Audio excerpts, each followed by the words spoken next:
너희 가운데 누가 농사나 양치는 일을 하는 종을 데리고 있다고 하자 그 종이 들에서 돌아오면 어서 와서 밥부터 먹어라 고 말할 사람이 어디 있겠느냐. 오히려 내 저녁부터 준비하여라. 그리고 내가 먹고 마실 동안 허리를 동이고 시중을 들고 나서 음식을 먹어라 하지 않겠느냐. 그 종이 명령대로 했다 해서 주인이 고마워해야 할 이유가 어디 있겠느냐. 너희도 명령대로 모든 일을 다 하고 나서는 저희는 보잘것없는 종입니다. 그저 해야 할 일을 했을 따름입니다. 하고 말하여라. 오늘 저희들이 읽은 성경 말씀은 두 부분입니다. 처음 부분은 종의 의무에 대해서 예수님께서 말씀을 하시면서 종이 하루 종일 수고하고 돌아왔다고 해서 주인과 같이 식사를 하거나 또 주인과 같은 위치에 머무는 길은 없다. 오히려 피곤하지만은 주인을 위해서 음식을 준비하고 주인이 음식을 끝낼 때까지 옆에서 도와드리는 것이 당연하다. 그렇다고 해서 주인이 그 종에게 감사한다든지 꼭 무슨 칭찬한다든지 그런 일은 하지 않더라도 종은 자기의 의무를 다하는 것이다. 그런 말씀을 가르쳐 주었습니다.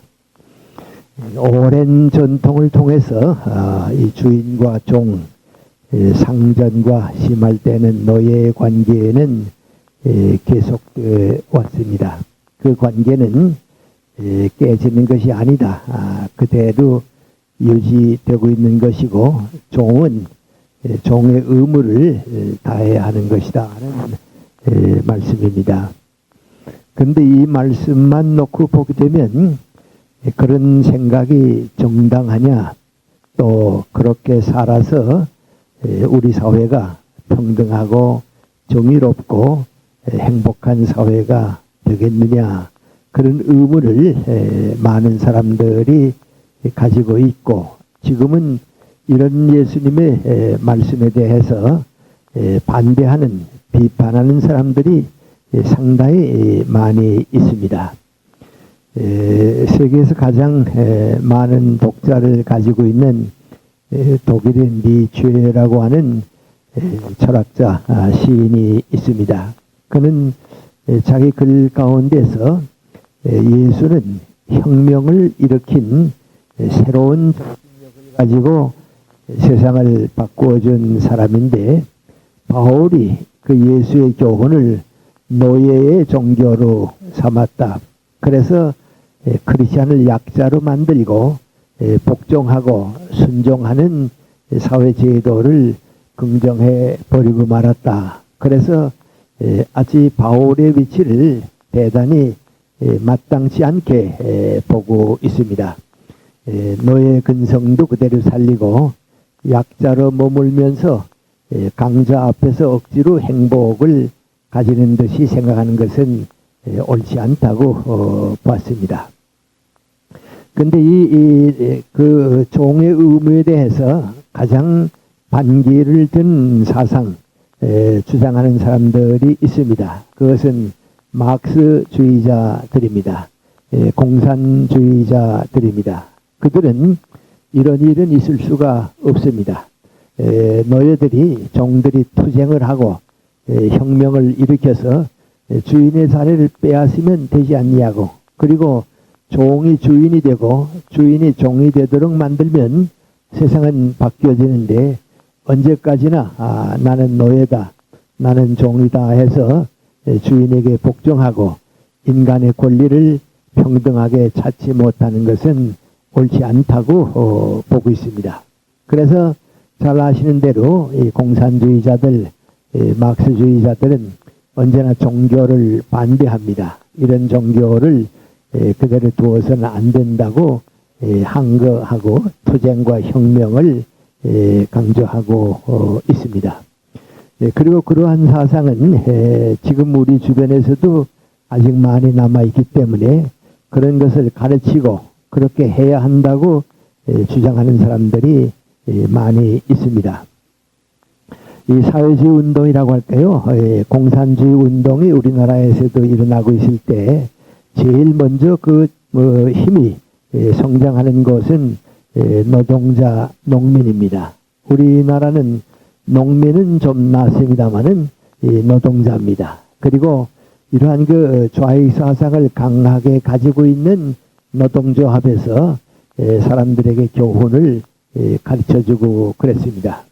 그 교훈을 받은 한 사람이 LG그룹의 인사부장을 찾아와서 한 말을 그 인사부장을 통해서 들은 얘기를 제가 소개하곤 합니다. 그 부장이 나보고 하는 말입니다. 한 번은 자기 회사에 와서 한 반년쯤 일하고 있는 젊은 사람이 와서 하는 말이 당신도 회사를 위해서 일하고 우리도 회사를 와서 일하는데 누가 더 잘 사는가 한번 가보자고. 당신 집에 한번 가보고 우리 집에 한번 가보고 그 차이가 얼마나 심한가 한번 보자고. 같이 노력하고 애쓰고 그럴 수가 있느냐고 말이요. 그래서 그 부장이 할 수가 없어서 하는 말이 뭔고 하니 나는 학교를 졸업하고 대학을 졸업하고 여기 와서 17년 동안이나 일했다고. 그래서 지금 부장 자리에 올라가서 이만큼 살고 있다고. 당신은 지금 우리 회사에 와서 1년도 되지 못했는데 17년 동안 노력한 사람과 1년 동안 1년도 안 된 사람이 함께 산다고 같이 같은 수준에서 살아야 한다고 하는 길은 없지 않냐고. 당신도 이제 17년쯤 동안 와서 일하게 되면 그때는 나보다 더 잘 살 수가 있는데 그렇게 사는 게 우리 길이 아니냐고 그렇게 설명을 했는데 납득하지 않는다고 말이죠. 다 고르게 살아야지 불공평하다고 하는 것이 그 사람들이 그 계통 사람들 노동조합에서 받은 교훈입니다. 투쟁을 해서 바꾸고 아래가 위로 올라가고 위가 아래로 올라가야 합니다.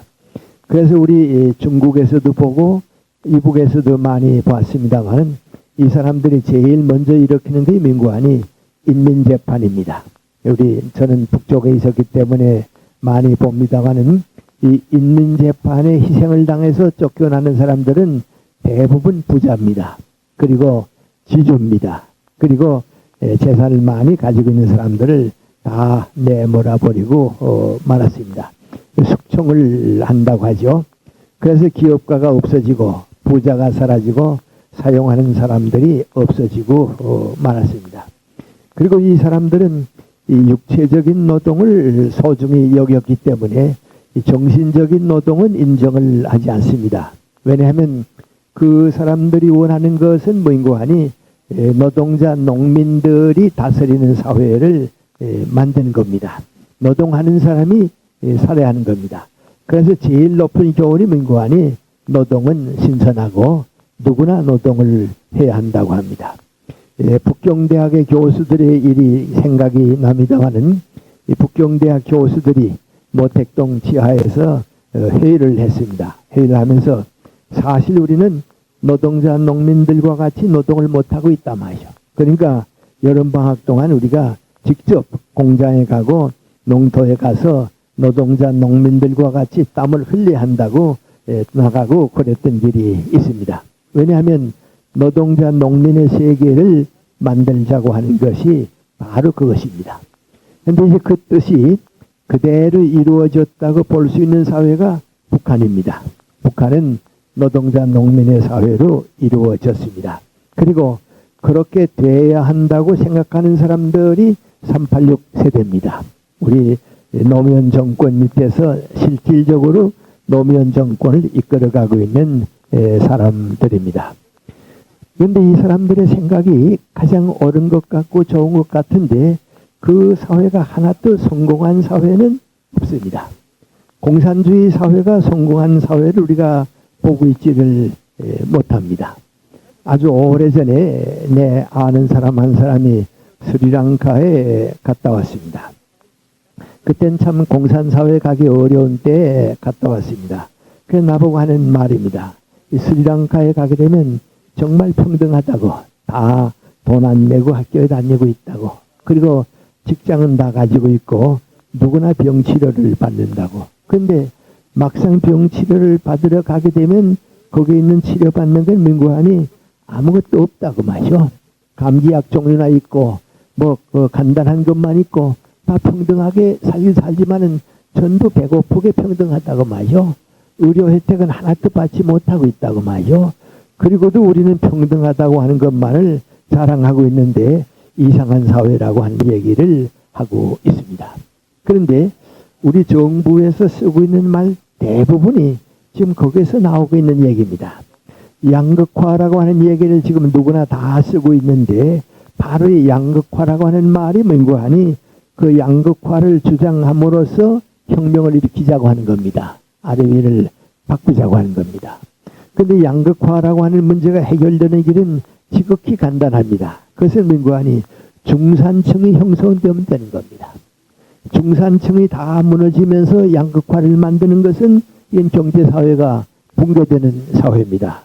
근데 지금 우리 정부가 양극화라고 하는 말을 많이 쓰고 있으니까 전부 다 양극화하는 말을 쓰고 있는데 그것은 속사정이 있는, 목표가 있는 얘기입니다. 지금 우리 정부가 하고 있는 일 가운데 가장 잘못된 일은 언론 탄압입니다. 그리고 교육입니다. 이 언론 탄압과 교육은 제3자가 볼 때 세계 다른 데는 없습니다. 이건 어디에만 있었는 거 아니 공산주의 사회에만 있었습니다. 지금 그 방향으로 가는데 그 가는 이유는 뭔고 하니 정권이 바뀌더라도 언론은 통제해야 하고 교육은 이 방향으로 가야 한다고 하는 것은 바로 이 막스주의자들이 주장하고 있는 교과서입니다. 우리 크리스찬들이 성경 말씀을 따르는 것 같이 생각하고 있습니다. 이 노동조합이 생길 때 한참 성장할 때 두 것을 제가 느꼈습니다. 박정희 대통령이 이 수출을 좀 하고 우리 경제를 올려야겠다 해서 마산의 특수지역을 만들었습니다. 그 마산의 그 지역에는 외국 그 기업들이 옵니다. 중소기업이 와서 그 세금을 내지 않고 이제 기업을 하게 만들었습니다. 특혜를 줬습니다. 지금 뭐 개성공단이라든지 또 중국이 지금 나진에 만들려고 하는 거나 마찬가지입니다. 중국도 개방하고서 이제 처음 그렇게 해서 합니다.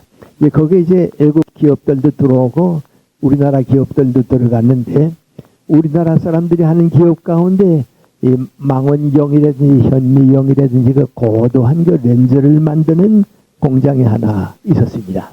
근데 거기 나온 사람들은 서울대학을 나온 사람들이 친구들이 모여가지고서 앞으로 이 광학산업, 광학공학이 대단히 필요하니까 우리가 여기 가게 되면 세금 혜택도 받고 그러니까 하자 그래서 했습니다.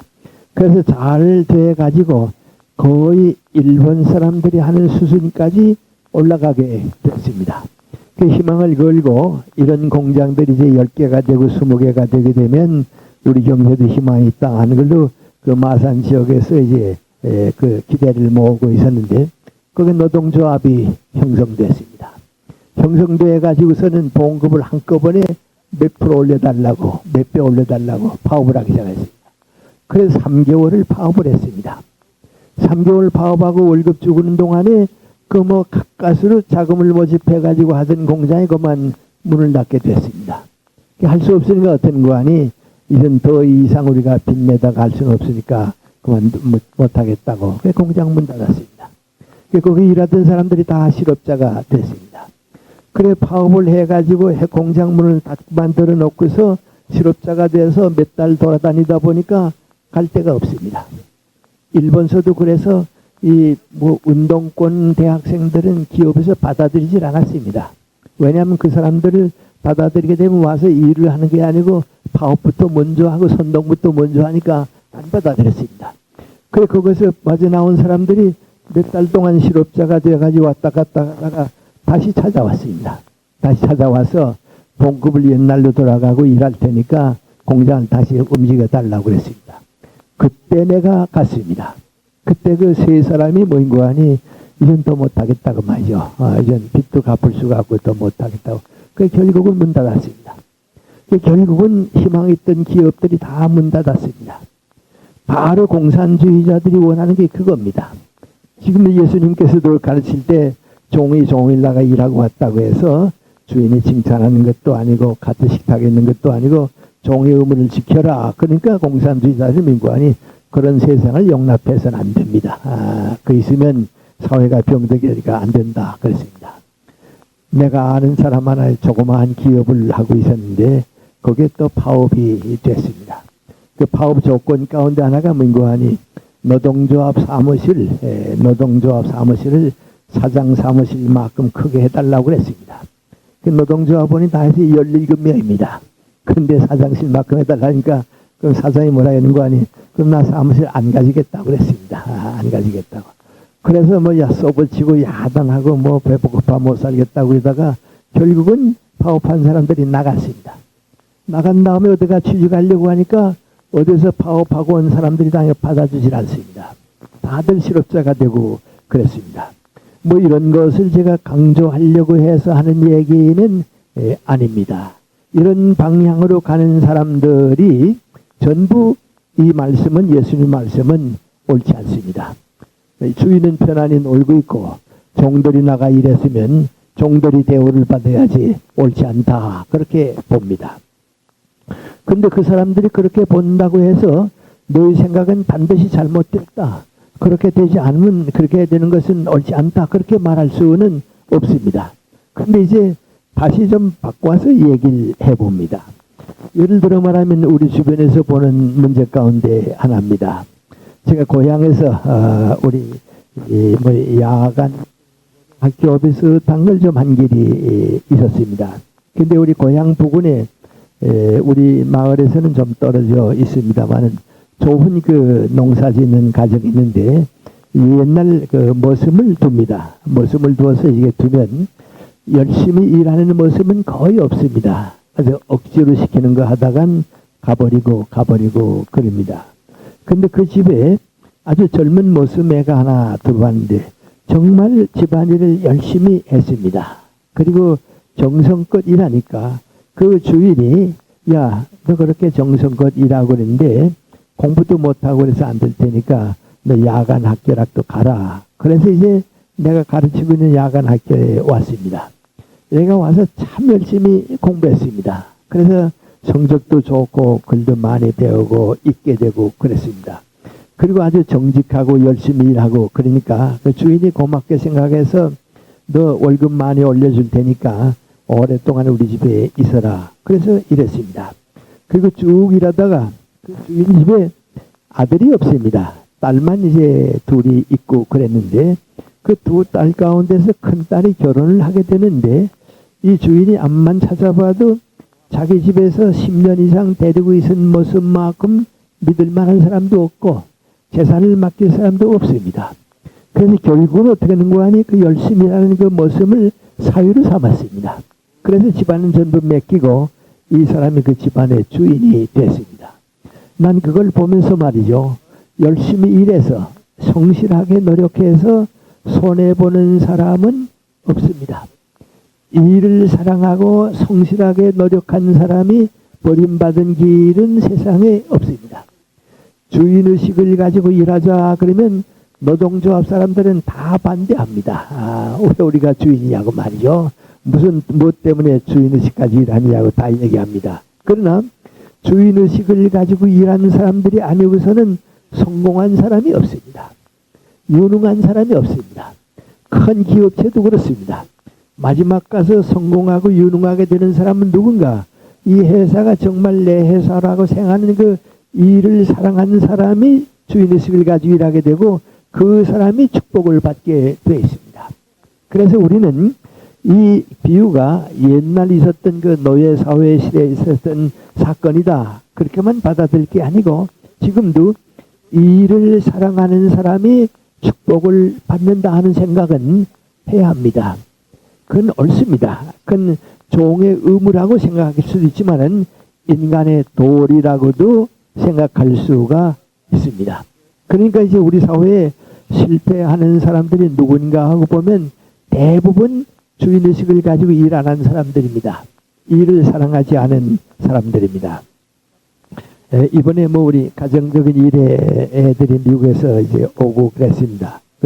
셋째 딸아이가 하나 텍사스에 사는데 중소도시입니다. 휴스턴 옆에 있는 중소도시이기 때문에 내가 이제 뭐 이런 거 저런 거 물어봅니다. 물어보면 너희 거기에 동양 식당들이 있는데 한국 식당도 잘 성공하느냐? 그러면 한국 식당은 대부분 실패한다고 그럽니다. 근데 왜 그런가? 여러분 다 아십니다만은 미국에 가게 되면 일본 식당의 음식값이 굉장히 비쌉니다. 정말 상상 못하게 비쌉니다. 근데 그 사람 식당들은 됩니다. 또 중국 식당도 되는데 한국 식당은 오래 못하고 문을 닫습니다. 근데 이제 일본 식당하고 한국 식당하고 가보면 좀 다른 데가 있습니다. 일본 식당에서 가보게 되면 그 일하는 사람이 뒤에다 써붙입니다. 나는 오사카 어느 식당 누구한테서 요리를 배워온 제자다. 누구 제자다. 그리고 써붙이고 있습니다. 그러니까 이 사람 머릿속엔 뭐 있는 거 아니? 내가 여기 와서 식당 하지만은 우리 선생은 일본 식당의 아무개라고 하는 걸 자랑으로 삼고 있습니다. 그 전통을 살리고 있으니까 그렇습니다. 근데 한국 식당을 왜 하느냐 하게 되면 식당을 차려놓고서는 누가 좀 그 주방장으로 와서 일하나 그러면 우리 아주머니 그 음식살만 배워서 하면 되지 않냐고 말이죠. 우리 할머니 잘한다고 말이죠. 그래 와서 하고 있습니다.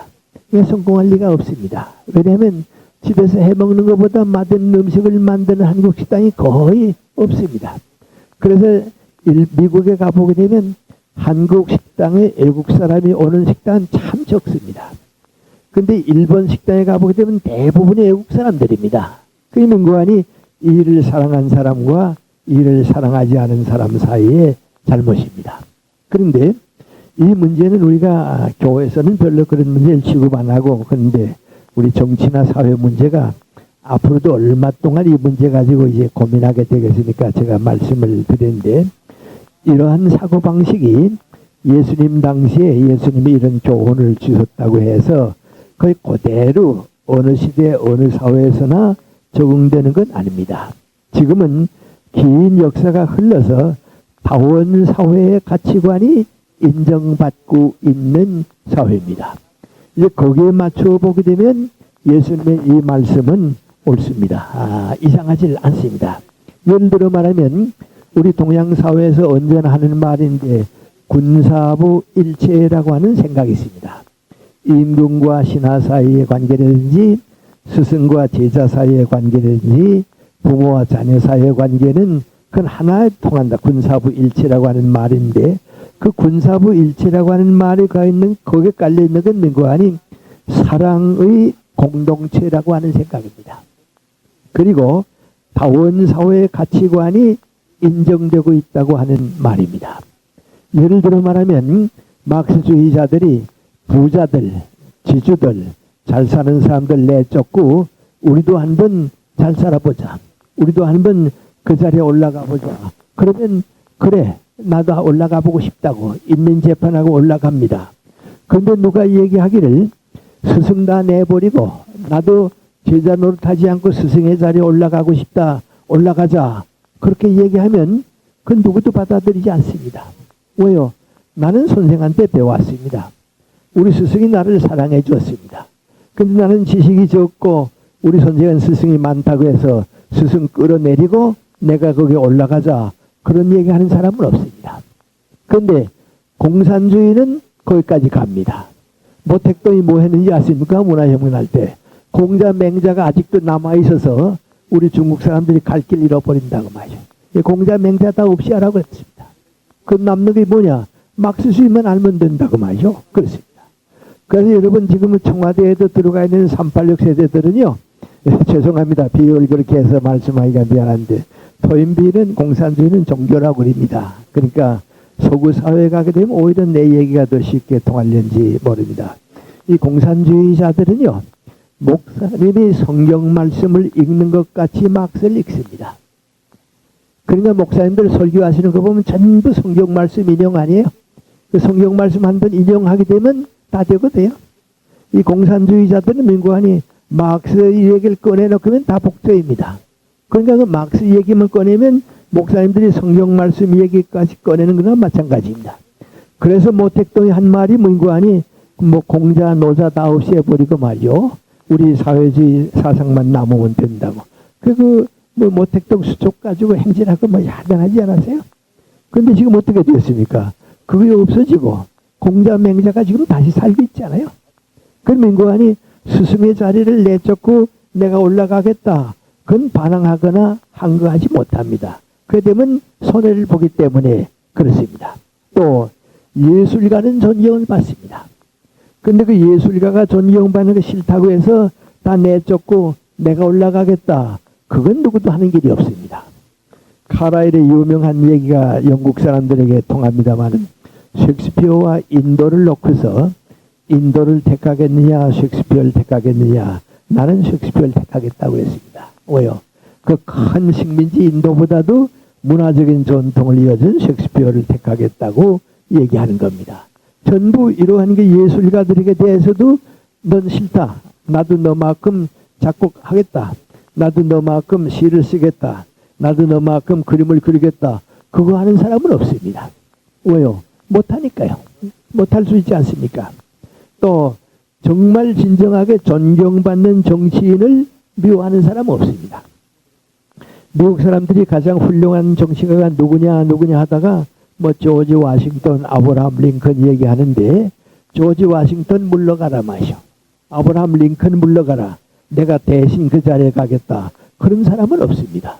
그건 있을 수가 없습니다. 영국 사람들이 그 대체 여자 수상을 존경하는 게 바로 그거 있습니다. 이 대체 여자 수상이 와서 영국 노동조합을 힘껏 하나 뺐습니다.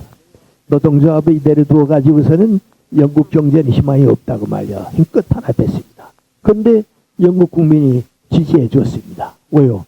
경제가 올라갔으니까요. 올라갔으니까 그렇습니다.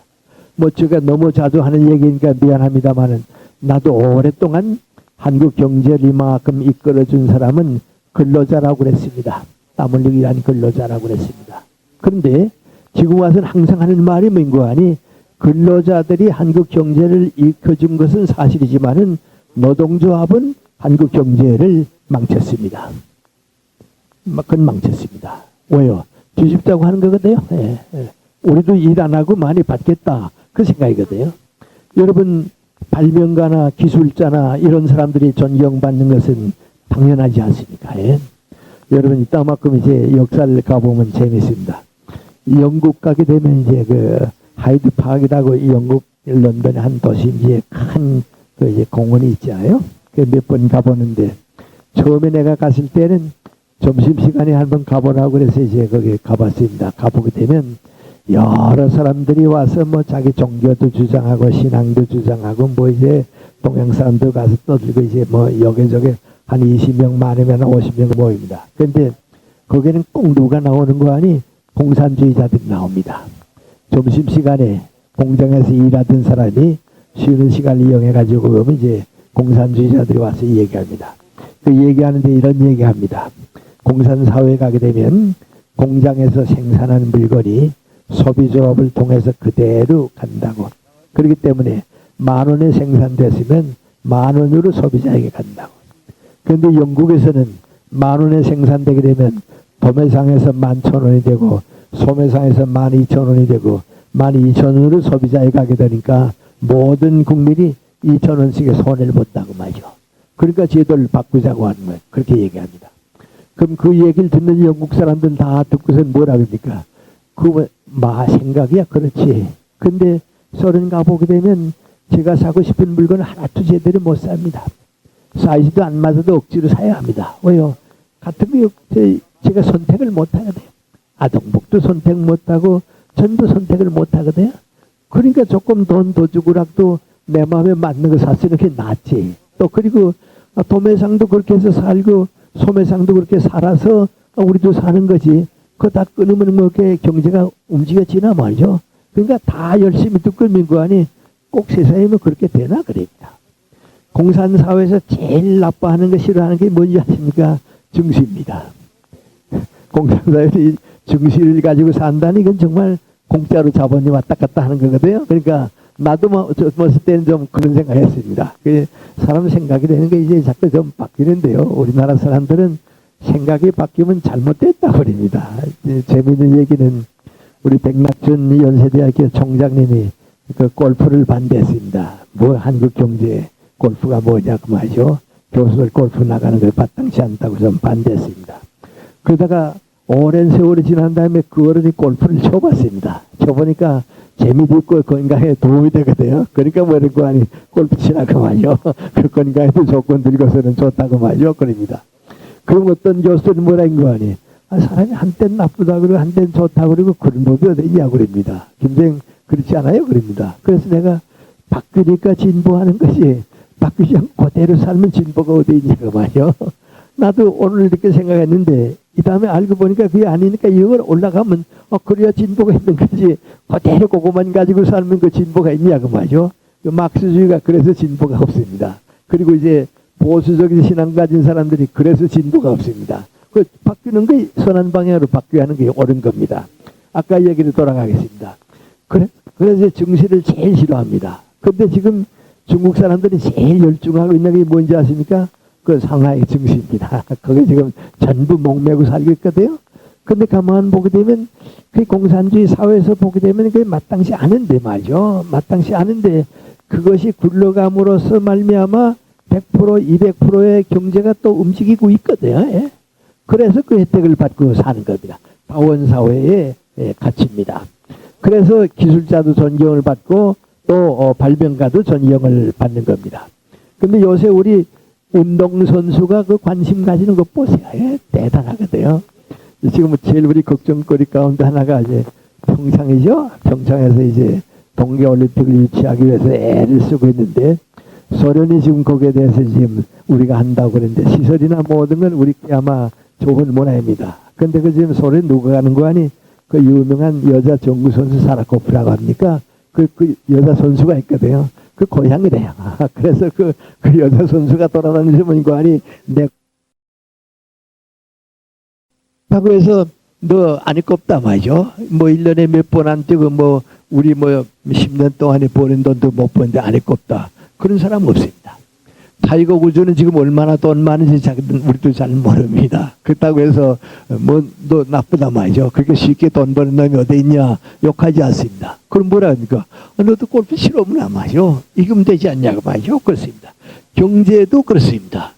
노력해서 본 사람이 벌지 못한 사람에게 도움을 주고 경제적 혜택을 주는 건 당연한 겁니다. 그런데 똑같이 살자 그런 법은 없습니다. 오히려 또 부자 때문에 혜택을 받고 있다고 하는 생각도 해야 합니다. 이 다음에 여러분 제주도에 가게 되면요, 뭐 여러 것들을 가 봅니다만은, 그러니까 제주시에서 그 일출봉 가는 그 조금 왼쪽에 산위에인가요? 거기에 상당히 그 공원 비슷한 거 있습니다. 그 공원은 누굴 기념하는 거 아니?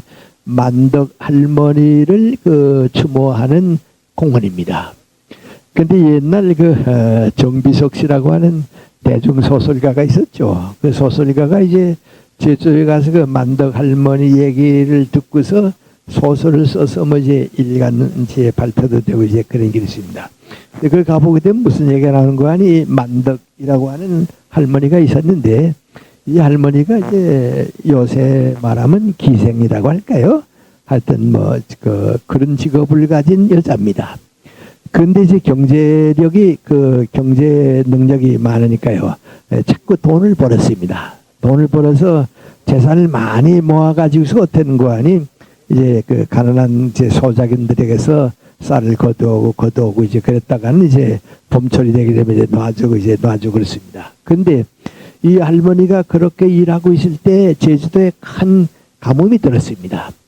그 제주도 사람들의 대부분이 굶어 죽게 됐습니다. 본토에서까지도 뭐 굶어 죽게 됐는데 이 할머니가 그 많이 그 저장해뒀던 곡식을 전부 나누어줬습니다. 전부 나누어줘서 이거 갖다가 소작꾼들에게 주었습니다.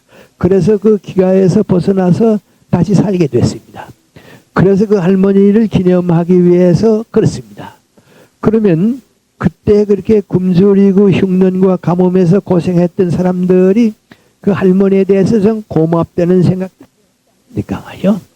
그때 그 할머니 너는 잘 살기 우리는 못 사니까 다 뭐 해내야겠다. 그래서 만약에 전부 그때로 버렸다고 하게 되면 굶주린 사람들은 더 많이 나왔을 것입니다. 지금 우리 삼성그룹이라든지 기업가에 대한 생각도 그렇습니다.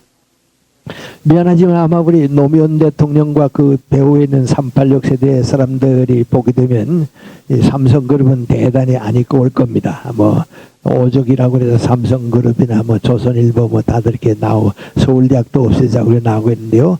그게 아닙니다. 부자는 부를 가지고 있어 사회 주게 되어 있고 예술가는 예술을 가지고 사회 주게 되어 있습니다. 교육자가 목사가 존경받는 것도 그렇습니다. 그 중국이 그렇게 공산주의가 될 때 제일 먼저 숙청한 게 부자와 기업가들입니다. 그런데 지금은 중국서 바뀌어지고 있습니다. 부자와 기업가들이 오히려 존경을 받기 시작하고 높은 위치로 올라가고 있는 겁니다. 그러면 이러한 차이에서 첫째는 뭔가 말이죠. 그 예수님의 비유가 종은 주인 앞에서 언제나 종의 의무를 다해야 한다 하는 가르치는 그 교훈 속에서도 이를 사랑하는 사람이 축복받는다고 하는 데는 잘못이 없습니다. 그건 지금도 어디 가든지 그건 잘못이 없습니다. 둘째는 부다 가난하다 하는 것, 잘 산다 못 산다, 우리 요새 사회에서 제일 많이 하는 가진 자와 못 가진 자라고 하는 것은 경제적으로 가진 자와 못 가진 자만으로 보는 건 막스주의자들의 공식입니다. 예술도 가진 자와 못 가진 자가 있습니다. 지식도 가진 사람과 못 가진 사람이 있습니다.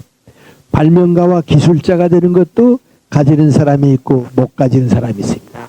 운동도 잘하는 사람이 있고 못하는 사람이 있습니다.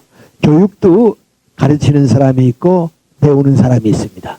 그러면 다원적인 가치 사회에서 이루어지고 있는 건 뭡니까? 모든 분야, 사회 모든 분야, 공산주의자들은 경제만 생각하는데 경제나 예술이나 학문이나 모든 분야에서 지도층에 속하는 사람들은 주는 사람입니다. 돕는 사람입니다. 봉사하는 사람들입니다. 이 사람들은 한 가지씩을 사회에 줍니다. 그리고 많은 것을 사회로부터 받고 있습니다. 기업가는 부자는 부를 사회에 나누어 줍니다. 그리고 다른 모든 것은 사회로부터 받고 있습니다. 그건 언제나 그렇습니다. 저도 좀 개인적인 말씀드려서 미안합니다만 오래전에는 우리 이병철 회장이나 정주영 회장들 만나서 기업이 움직이는 가만 봅니다. 가만 보면 두 가지 생각을 가집니다. 하나는 민관이 무척 고생하는 분들인데 고마운 분들이다 하는 생각입니다. 여러분 기업이 하나 살기 위해서 고생하는 사람들의 그 고생은 보통 고생이 아닙니다. 그건 근로자들이 뭐 땀 흘려서 일하는 거하고는 비교가 안 됩니다. 항상 제가 내가 느꼈으니까 하는 말입니다만 한번 미국 갔다 오는데 컨티넨탈 에어라인을 타게 됐습니다. 휴스턴에서 그 비행기를 타고 LA까지 와서 대한항공을 타고서 이제 한국 오게 되는데 뉴스를 들으니까 컨티넨탈 에어라인이 파업을 했습니다. 그래서 미국은 한 기업 그 비행기 회사 파업하게 되면 다른 회사들이 빨리 협조해 줍니다. 그래서 이 비행기 못 타는 사람은 이쪽 비행기 타고 이거 타고 이제 안내해 줍니다. 그래서 파업을 했구나 하고서 좀 불편하다고 하는데 조금 이따 다시 뉴스 들으니까 민관이 컨티넨탈 에어라인의 사장이 자살을 했습니다. 회사를 다시 이끌어갈 길이 없습니다. 그러고만 자살했습니다. 그러나는 파업하는 사원들과 자살하는 사장 그 심정을 가만 볼 때 고생은 누가 더 합니까? 누가 더 책임을 느낍니까? 사장은 더 책임 느낍니다. 근데 그거 알아봐 주려고 하는 사람은 없습니다. 그 이제 바로 공산주의자들이 세상을 지도자가 되는 사람들은 모든 분야에서 경제력을 가지고 정치력을 가지고 예술을 가지고 학문을 가지고 기술을 가지고 지도자는 주게 돼 있습니다. 한 가지씩 주고 많은 것을 받게 돼 있습니다. 될 수 있는 대로 많이 주고 적게 받는 사람은 존경을 받을 만한 사람들입니다. 근데 우리는 그 생각을 하고 있지를 못합니다. 언제나 모든 것이 이제 그 일을 안 하는 것이 행복하고 일을 많이 함으로써 잘 사는 것보다는 적게 일하고서 잘 살 수 있을까 하는 생각을 가지는데 잘못이 있는 것입니다.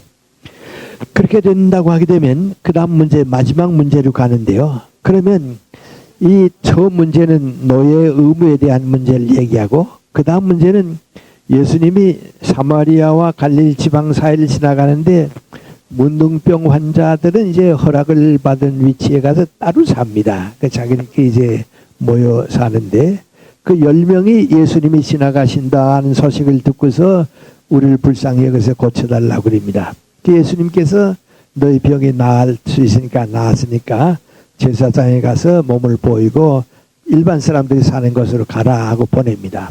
그 10사람이 제사장한테 가다 보니까 몸이 깨끗해졌습니다. 근데 9사람은 그냥 갔는데 한 사람만이 예수님한테 와서 고맙다고 감사하다고 그랬습니다. 그런데 그 사람 누군가 하니 내가 잘났다고 하는 내가 아브라함의 후손이라고 생각하는 유대 사람이나 갈릴리 사람이 아니고 천히 여기고 하나님을 믿을 자격이 없다고 보는 사마리아 사람입니다. 그 사람이 와서 고맙다고 그랬습니다. 그 예수님께서 다시 축복해 줘서 내 믿음이 너를 낫게 해달라고 그랬습니다. 다른 9사람은 병이 나와서 돌아갔지만은 이 사람은 인간적인 영혼적인 구원까지 받았습니다. 그래서 예수님께서 오늘 우리에게 주신 교훈은 종은 자기 의무를 다하면서도 감사할 줄 아는 것이 이 크리스찬적인 가치관입니다. 첫째는 열심히 일하는 사람은 축복받는다고 하는 가치관이고 둘째는 경제나 모든 문제에서 주는 사람이 지도자가 된다고 하는 가치관이고 세 번째는 사랑과 은총의 질서 속에 있어서는 우리가 하는 모든 일이 종의 일이든지 주인이 하는 일이든지 모든 일이 감사의 대상이 된다고 하는 것입니다. 그것이 우리 크리스찬들이 가지고 있는 생각입니다. 언제나 우리가 감사한다 하는 그 마음을 가진다고 하는 것은 사랑이 있을 때 감사합니다. 그래서 사랑과 은총의 질서에 머물게 되고 하느님 앞에 머물게 되면 하나님의 사랑과 그리스도의 사랑을 받은 우리는 모든 점에서 감사하게 살 것밖에는 없습니다. 그것이 우리가 역사를 해결하는 사회 문제를 해결하는 가장 중요한 뜻 가운데 하나가 되는 겁니다. 아마 우리가 20세기에 가장 대표적인 크리스찬 두 사람을 보는데 한 사람은 가톨릭의 테레사 수녀입니다. 그분은 평생을 당신 위해서 가진 건 없습니다. 버림받은 환자들과 불쌍한 사람들을 위해서 전부를 주었습니다. 그 전부를 주고서도 불만이 없었습니다. 불평이 없었습니다. 감사하고 살았습니다. 그것이 하느님 앞에서 종이 된 사람은 의무를 통해서 감사를 느끼는 겁니다. 알베르트 슈바이처 박사도 교수직을 내놨죠. 학사의 책을 내놨죠. 음악가의 직책을 내놨죠. 의사가 되는 것도 자기를 위한 거 아니죠. 다 내놨습니다. 그리고 30에서 90이 될 때까지 아프리카의 사람들에게 봉사했습니다. 그 봉사가 60년 동안 계속된 끝에 가서 말하는 민구안이 하나님께 감사한다고 그랬습니다. 난 감사한다고.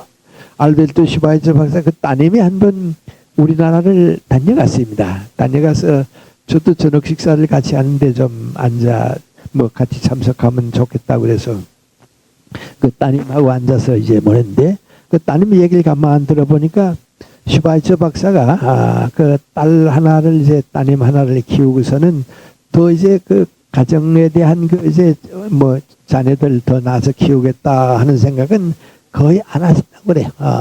그리고 그저 모든 정열과 뜻이 그 사람들 위해서 90이 돼서도 환자들 찾아가고 그렇게 살았습니다. 그런데 세상 떠난 다음에 발표된 그 마지막 편지가 불란서 친구를 통해서 발표되는데 그 발표가 뭡니까? 나는 정말 행복하고 감사한 생활 살았다고.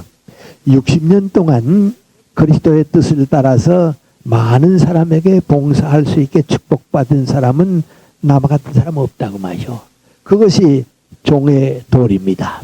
크리스찬 앞에서는 그렇게 살게 되어 있는 것이 길입니다. 그렇게 되기 때문에 기독교는 이 역사를 바꿉니다. 우리 단면하게 그 말씀만 드리면 종은 주인 앞에서 언제나 종이다. 그렇게 살지만은 그것이 바뀌어서 역사는 어떻게 됩니까? 빌레몬서에 나타나는 것과 마찬가지로 기독교가 들어옴으로써 상하관계, 인간관계가 평등관계로 바뀌게 됩니다. 기독교가 들어간 사회에 가게 되면 노예제도가 없어지게 됩니다. 많은 교만한 사람은 불만을 가지고 살지만은 또 세상 사람 겸손한 사람은 감사한 마음을 가지고 삽니다. 그러나 우리 크리스찬들은 그 감사의 영광까지도 하나님께 돌리는 생활을 하게 되는 것입니다. 이렇게 본다고 하면 그 단편적인 생각을 가지고 사회 여러 가지 문제들이 나오고 있습니다만은 기독교가 가지고 있는 뜻은 가장 올바른 뜻입니다. 누구나 하나님 앞에서 형제와 같이 사랑을 가지고 감사하는 마음을 가지고 살게 되었습니다. 저도 여러 사회를 그저 다녀보고 그렇습니다만은 이상하게 공산주의 사회에는 감사할 줄을 모릅니다. 참 이상합니다.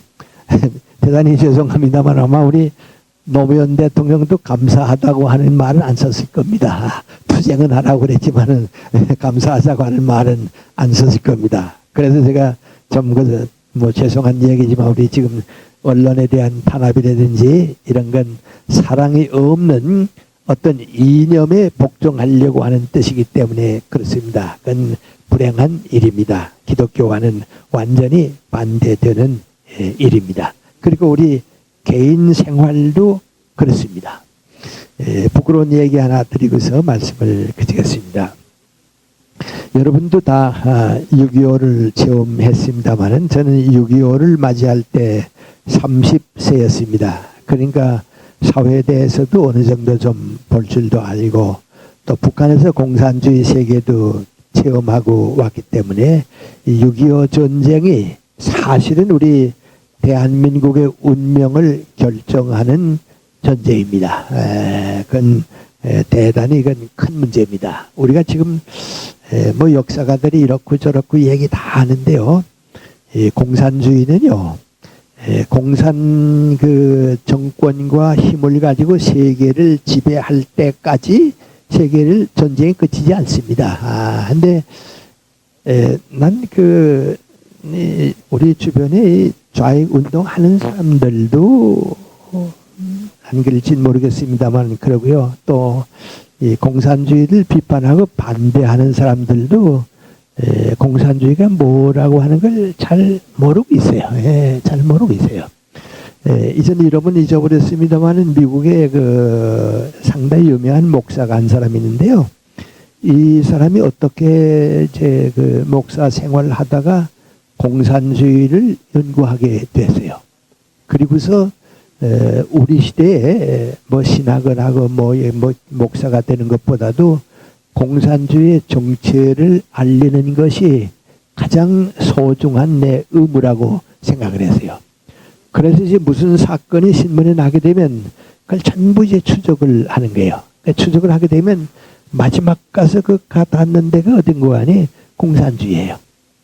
거기서부터 근원이 돼가지고 교수들도 이용당하고 전부 다 이용당하니까 그걸 막는 거예요. 근데 그 사람이 이제 미국 사회에 대해서 하는 말이 있어요.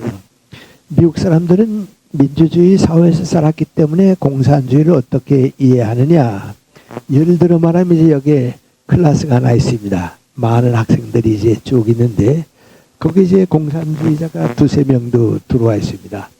토론들을 쭉 합니다. 근데 그 두세 명이 뭐라고 얘기하는 거 아니, 여러분은 공산주의자들이 얘기를 들어보지도 않는다고. 그 사람들이 무엇을 위해서 어떻게 살아야 한다고 하는 주장을 알아봐야 할 거 아니냐고. 들어보고서 반대할 건 반대하고 받아들일 건 받아들이고 그러면 되지 않냐고. 왜 듣지도 않느냐고 말이죠. 그러니까 우리가 여기 지금 공산주의자를 방에 모시러 들어오게 해가지고 무엇 주장하는지 아니면 들어보자고 말이죠. 그럼 누구도 반대 안 하게 돼요? 들어보자고 말이죠. 들어보고 결정하면 되지 않냐고. 그래도 어떤 거아니 어떠냐고 들어보자고 말이죠. 그 들어오라고 합니다. 그 문을 열고 공산주의자를 들어오라고 그럽니다. 그러면 처음에 두 사람이 들어오고 세 번째 들어온 사람은 기관총을 가지고 들어옵니다. 그 다음에 복종하겠냐 안 하겠냐 말이죠. 그 들어온다고 말이죠. 근데 그걸 모른다고 말이죠. 미국 사람들은 전혀 그 이해를 못한다고 말이죠. 그럼 기관총을 가지고 들어오는 건 뭡니까? 정권 잡을 때까지는 무슨 일이든지 합니다. 정권 잡은 다음엔 어떡합니까? 그때는 군대를 움직이고 경찰을 움직이고 꼼짝 못하게 만듭니다. 난 이북에서 그걸 보았으니까 아는데요. 근데 우리는 그런 얘기 지금 내가 하게 되면 우리 젊은 사람들은 자꾸 이상하다고 그럽니다. 예. 그런 세상이 어디 있냐 그럽니다. 그 목사의 얘기 바로 그겁니다. 얘기 들어보자 말이죠. 들어보자고 말이죠. 근데 처음엔 이 얘기하러 들어오는데 다음에 들어올 때는 뭔고 하니 기관총까지 들어온다. 그러니까 이 공산주의자들이 정권을 잡을 때까지는 뭐나 합니다. 일단 잡아놓으면 우리 대한민국은 북한 같은 나라가 됩니다. 그건 그 사람들은 뻔한 겁니다. 그러니까 우리가 아는 사람들이 걱정하죠. 근데 원하기 전은 역사가 바뀌니까 그 단계를 지금 벗어났으니까 우리가 그런 거지. 그렇습니다. 7.4 공동성명이라는 거 있습니다. 박정희 대통령이 이제 평양에 가서 김일성과 같이 공동성명한 거 있습니다. 그때 내가 구라파 여행을 하고 있었습니다. 그 뉴스를 듣기를 7.4 공동성명 했다 하는 뉴스를 들었습니다. 그때 내가 이탈리아 혼자서 여행을 했는데요. 밀라노에 갔습니다. 밀라노에 가서 이제 그 기차역에서 어디 가려고 이제 옛날 셰익스피어 가서 로미오와 줄리언 유족도 있고 또 그 베니스 가는 게 거기 가는 기차를 타려고 이제 가서 앉아 있는데 한 이탈리아 사람이 영어를 잘 해요. 어머니 나보고 당신 일본 사람이냐, 한 중국 사람이냐, 한국 사람이냐 그래요. 근데 한국 사람이라고 그랬습니다. 그랬더니 아 그랬냐고 이번에 그 7.4 공동성명 뉴스 들었냐 봤냐고 봤다고 어떻게 생각하냐고 말이죠. 그 나는 환영한다고. 그러나 나는 북한에서 2년 동안을 살다가 왔기 때문에 북한이 김일성이 뭐라고 얘기했다고 해서 믿지는 않는다고. 그러나 물론 여러한테 환영한다고 그랬습니다. 그랬더니 그 사람이 날 쓱 보더니 당신 판단이 옳다고 말이죠. 내가 이탈리아 공산당에서 18년 동안 있었다고. 그러다가 재작년에 탈당했다고 말이죠. 근데 18년 동안 이탈리아 공산당에 있는 동안에 내가 바라낸 게 뭐고 하니 정직이라고 하는 건 하나도 없다고 말이죠. 그건 정권 잡을 때까지 전부가 수단 방법이지 정직이라고 하는 하나도 없다고 말이죠. 당신들이 7.4 공동성명에 김일성이 뭐라고 얘기해서 믿는다고 하게 되면 그건 위험하다고 말이죠. 믿을 건 하나도 없다. 그러면 하는 말이 뭔고 하니 공산당 역사를 보라고 말이죠. 정권 잡을 때까지 정직했다는 건 공산당의 역사는 없다고 말이죠. 그 나는 이탈리아 사람이지만은 지금 반공운동하고 있다고 말이죠. 그 18년 동안 속았기 때문에 반공운동하고 있다고. 그렇습니다. 그래서 우리가 역사를 길게 보고요. 인도주의를 찾을 반드시 중요한 건 민고 아니 공산주의를 기독교가 대항하는 건 아닙니다. 공산주의는 휴머니즘이 대항하는 겁니다. 그 휴머니즘을 뒷받침하는 것이 기독교입니다. 아까 얘기로 돌아가서 마지막 말씀을 드리겠습니다. 6.25 전쟁은 그렇게 큰 전쟁입니다. 6.25 전쟁은 공산주의자들의 역사관, 그 사람들의 철학, 모든 사상을 통해서 부산까지 점령하자고 하는 건 그 사람들의 철학입니다. 이건 택동을 하는 걸 스탈린이 반대했다, 스탈린이 하는 게 목태토이 반대했다, 김일성이 반대했다. 그건 절대 있는 거 아닙니다. 점령하자고 하는 건 대전제입니다. 언제 어떻게 하느냐 하는 것이 모태똥과 스탈린과 김일성의 생각에 차이가 있을지 모르지만은 점령해야 하는 건 당연합니다. 터키 점령하려고 그러지 않았어요. 그때 자유진에서 등 나와서 못하지 않았어요. 점령하는 건 당연한 겁니다. 일본까지도 가는 그렇습니다. 레닌의 글 가운데 그런 거 있습니다. 우리의 마지막 목표는 런던에 가는 거라고. 근데 런던은 직접 가는 게 아니고 북경을 돌아서 간다고 그랬습니다. 그게 막스주의 철학입니다. 그 당시 세계 경제에서 제일 자본주의가 성공하고 있는 건 영국입니다. 런던입니다. 그때는 뉴욕이 아니고 런던입니다. 그 런던까지 지배하면 공산주의가 다 지배하는데 런던은 경제력이 높기 때문에 못 간다 말이죠. 뭘로 가느냐? 경제력이 소련보다 낮은 데로 갑니다. 북경으로 가고 인도로 가고 만주 여길 잡니다. 그 다음에 런던에 갈 땐 마지막으로 뭘로 가는 거 아니? 무력으로 가는 겁니다. 그 일련의 철학입니다. 근데 그걸 아는 사람들은 다 아는데요. 모르는 사람들은 그런 일이 되나 그렇게 생각합니다. 그래서 우리가 이 공산주의에 이길 수 있었다고 하는 미국의 힘은요. 이건 이 다음에 역사를 100년 단위, 1000년 단위로 해결하게 되면 미국의 업적은 큽니다. 그러니까 휴머니즘이 공산주의를 이기는데 참여했다고 해서 좋을 겁니다. 그 어쨌든 6.25 전쟁이 그렇게 대단히 큰 전쟁이었습니다. 그 부산에 가서 이제 필한 생활을 쭉 하다가 이제 휴전이 되고 서울로 올라오게 됐습니다. 그때 제가 자그마한 교회를 봉사하고 있었는데요. 그 교회 사표를 이제 내고 이제 올라오게 될 때 그 광안 바닷가에 나갔습니다. 나가서 이제 서울 올라올 준비를 하려고 이제 마음의 기도를 드리고 있는데 내게 나도 모르게 떠오른 기도입니다. 주님, 제가 이제 서울에 가서 새로운 삶을 시작하겠습니다. 전쟁이 끝나고 역사의 큰 비극적인 소용돌이가 끝나고 가게 되는데 제가 어떻게 사는 것이 옳습니까? 내가 크리스찬으로서 어떻게 살아야 옳습니까? 그때 내가 나도 모르게 드린 기도가 뭔고 하니 서울역에 가게 되면 많은 지게꾼이 있습니다. 서울에 오는 사람들이 그 짐을 맡기면 돈 받고 날라다 줍니다. 뭐 장춘단까지도 져다 주고요. 뭐 종로까지도 가는 데가 있고요. 지게꾼들이 아주 가득 차 있었습니다. 주님, 이제 제가 서울에 가게 되면 그 지게꾼의 한 사람으로 시작하겠습니다. 지게꾼은 주인이 짐을 씌워주고 가자는 곳에 가면 됩니다. 이제부터는 이 전쟁에서 목숨을 구원받았기 때문에 제가 사는 미래는 지게꾼입니다. 주님께서 지워주시는 짐을 지고 주님 가자고 하는 곳으로 말없이 갈 것입니다. 그렇게 시작하겠습니다. 그리고 시작했습니다.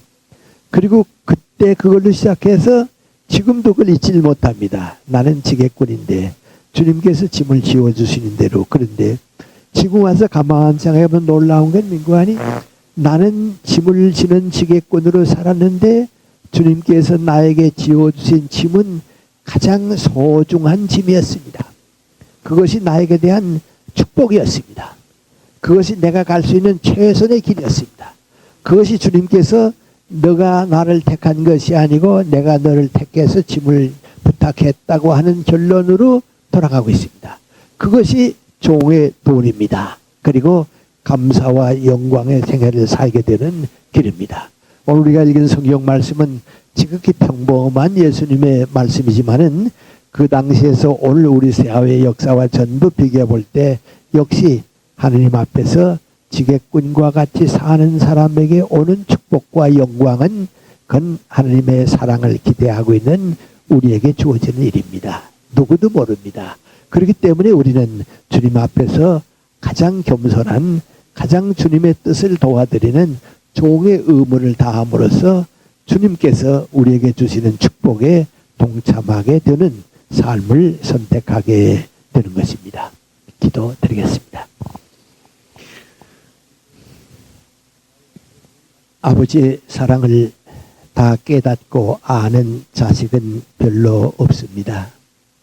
아버지가 지혜롭고 사랑이 높을수록 그 아들, 딸들은 아버지의 사랑을 깨닫지 못합니다. 하느님, 우리 아버지의 사랑을 깨닫는 우리 크리스찬들은 없습니다. 나는 신부가 됐으니까, 나는 목사가 됐으니까, 나는 신학자가 됐으니까 깨닫는 것은 아닙니다. 아버지의 사랑을 깨닫는 사람은 내 모든 정성과 뜻을 다 바쳐서 아버지 앞에서 종이 되는 사람입니다. 아버지를 위해서 모든 것을 바치고도 더 바칠 것이 없는 것인가를 찾는 위치에서 이루어지는 것입니다. 때로 우리는 그걸 종이라고 부릅니다. 세상에서 가장 겸손한 종이 되는 것이 아버지의 사랑을 깨닫는 일입니다. 아버지께서 우리에게 맡겨주신 일에 내 모든 정성을 쏟고도 내가 한 일은 아무것도 없습니다. 아버지의 뜻이 저를 통해서 이루어지시옵소서 하는 기도를 드릴 수 있는 것이 우리들에게 주어진 아버지의 축복입니다. 그 아버지의 사랑과 축복 안에 동참하고 그렇게 사는 저희들이 되게 도와주시고 성령께서 이 일을 이끌어 주실 때 아버지의 은총의 뜻에 저희들이 자녀로서 영원히 머물게 되는 것도 깨닫고 실천하고 또 그렇게 생애를 가지게 도와주시옵소서. 예수님의 이름 받들어 기도 올리옵나이다. 아멘.